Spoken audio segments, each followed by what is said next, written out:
Hey everyone, Tony D with another video about screenwriting. This is a screenwriter's take, and today we're going to talk about The Death of Stalin, which I just saw the other day. So obviously, if you haven't seen the movie, first off, it's great. So go see it. Uh, Turn off the video, watch this later, whatever you need to do. We're going to get into some of the spoilers of the movie. To some extent, you know, because it's historically based, you sort of know the story if you have any background in the history of the Soviet Union. And it all centers on the death of Stalin, and it's about the guys around him sort of vying for position and screwing over each other. The cast is amazing. You got Jeffrey Tambor as he's sort of the, I can't remember most of the names. The only name I remember is Khrushchev. But Jeffrey Tambor is like the second in command, the guy who's right after Stalin. The main character is basically Khrushchev, who's played by Steve Buscemi of all people. The great part about the movie, oh, and Michael Palin's in it. He has a pretty decent role.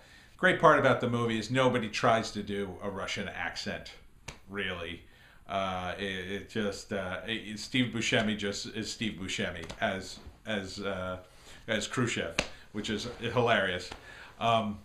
So it's about, and I have just been, I'm still reading the Gulag Archipelago about that time period and how unbelievably awful the Soviet Union was.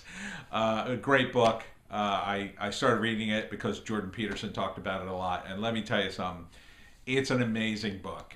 It's just, you think the Soviet Union's bad, but you really don't know how bad it is and how incredibly just frightened everybody was, and how many people just got put through this meat grinder and were killed or just made to work or get tortured, or you know, their lives were just ruined again and again and again. Not just once. This wasn't like a one-time thing. In the Soviet Union, your life could be ruined on several levels, multiple ways, and no one would care, really.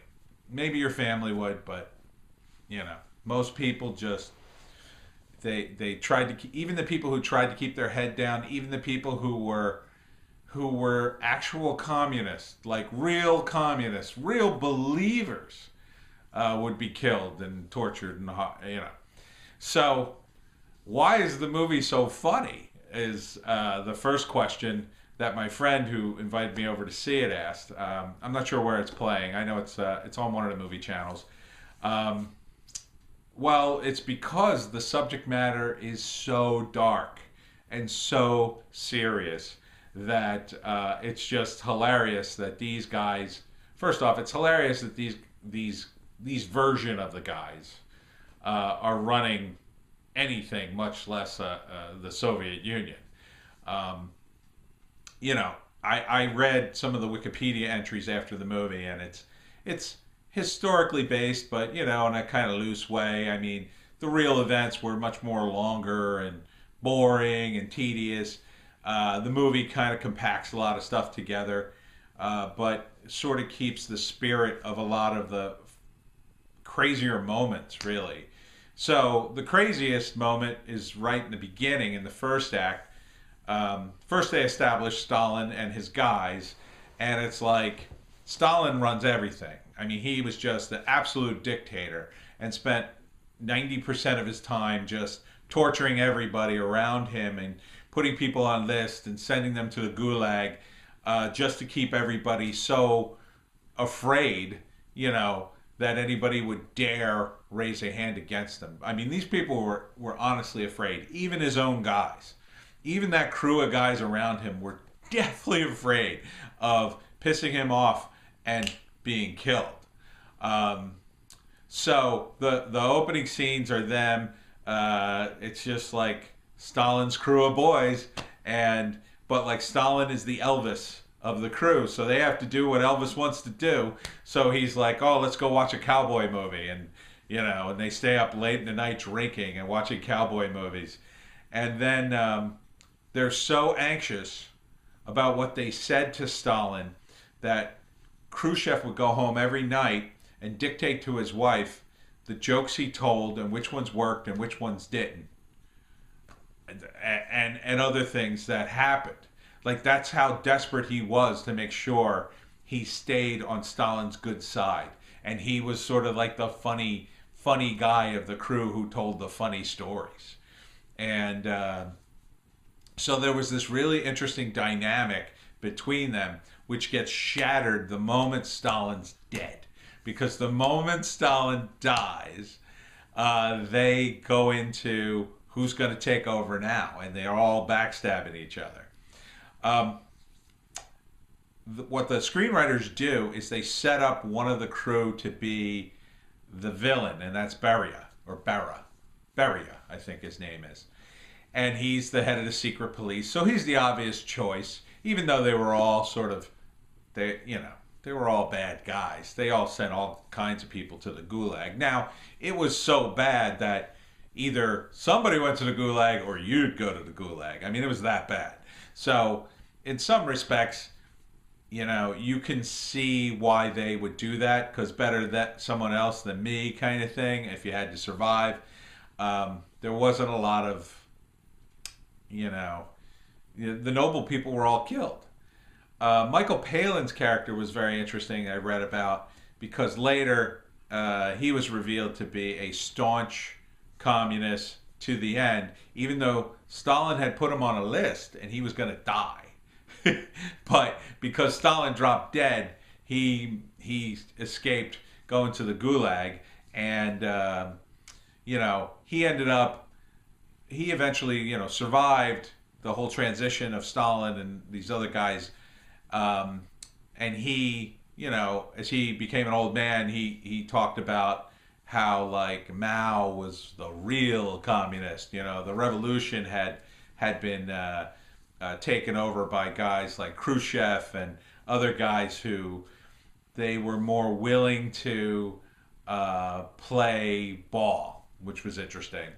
But in the movie, it's just about who's going to win, and it's really Beria kind of versus Khrushchev, and that's the way it's set up. So the first act, Stalin dies, and then it's about like how Beria is just, man, he's on the ball. He's been waiting for this moment because he's been planning it, because he's a little scheming. He's set up to be the most evil of the group, and he's just ready to go, man.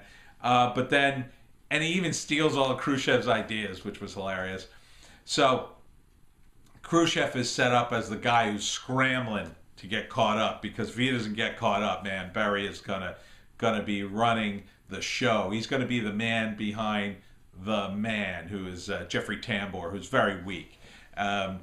So the first act's all about Beria sort of, getting ahead of everybody, and he gets papers on him. There's a scene, and it's based on a true thing. When Stalin died, they didn't call the doctors because they felt they had to get the committee together, and they were so afraid that he might wake up, because he had a thing about doctors, that if he woke up, whoever was the one who called the doctor would get blamed and get sent to the gulag. So they didn't call the doctor. They had to wait until they had like a quorum of guys to vote on whether or not they would call a doctor.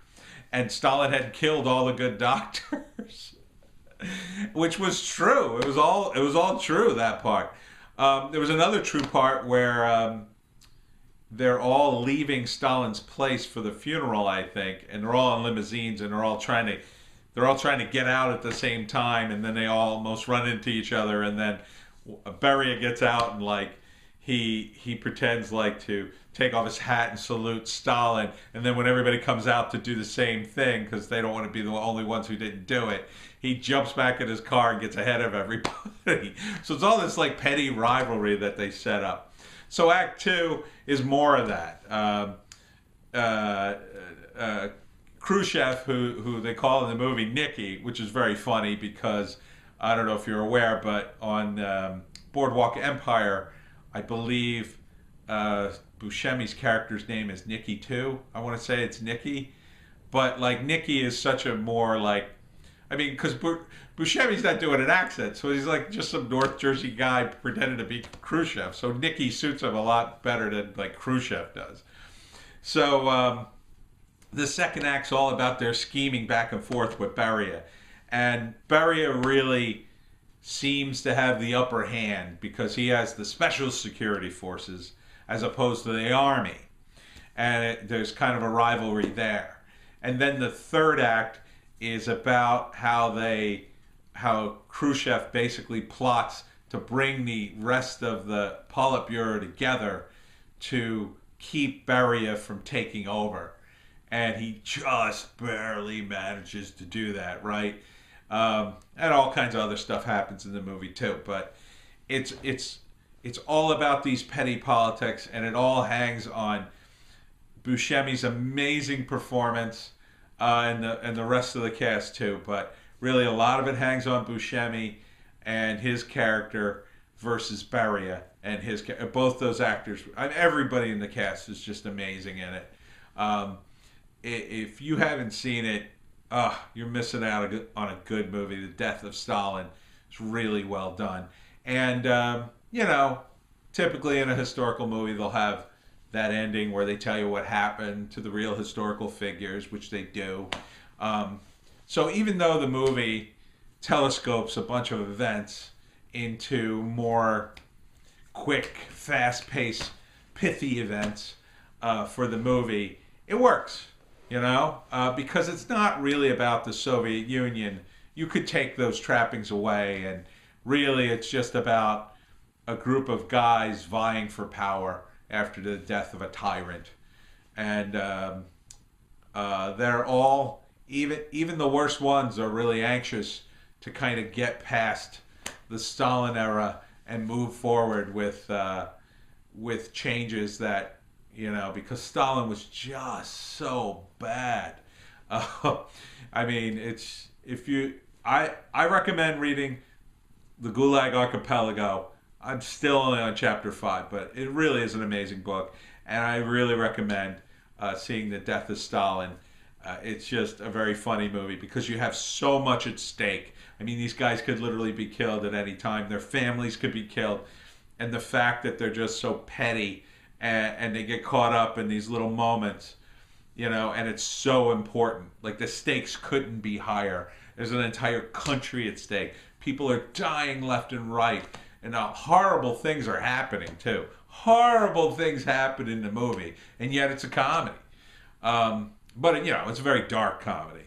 So if your sensibilities, are if you're very squeamish, there's a few scenes. I mean, they're not that rough, but they're kind of rough. And overall, Beria is just painted as the most unlikable guy. And if you read the Wikipedia entry or read about him online, he's a pretty bad guy.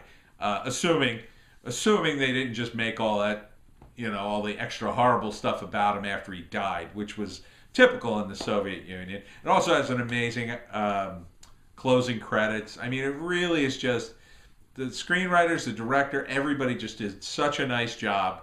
It really shows you how to craft a movie around a historical event and make it fun and funny and interesting too. I learned a lot. I mean, I learned about these guys. I went home and read about them all to see what they were really like. I knew about Khrushchev. I didn't remember, the Jeffrey Tambor character who was only in power a short time, as it turns out. But and of course, everybody knows who Stalin is. It's just a fantastic movie. So that's it for Screenwriter's Take. My name is Tony D. I got to get this on YouTube, and I will see you next time.